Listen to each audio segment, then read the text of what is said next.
How to delete call history on Snapchat. Hey everyone, welcome back to the channel.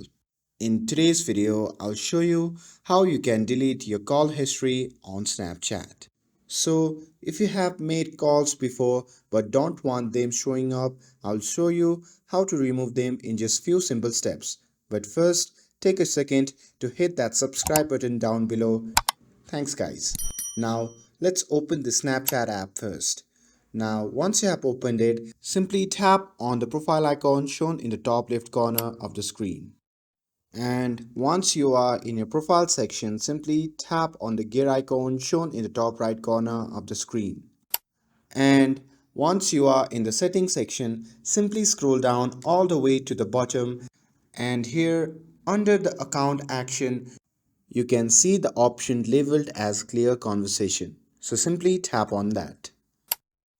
And here on the new page, you will see a list of all your conversation, and to delete your call history, simply find the specific conversation and simply tap on the cross icon beside that conversation.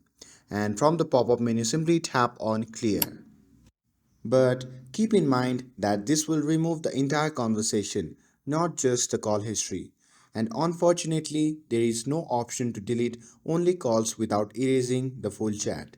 And that's all there is to it. Now your call history is gone and you are good to go.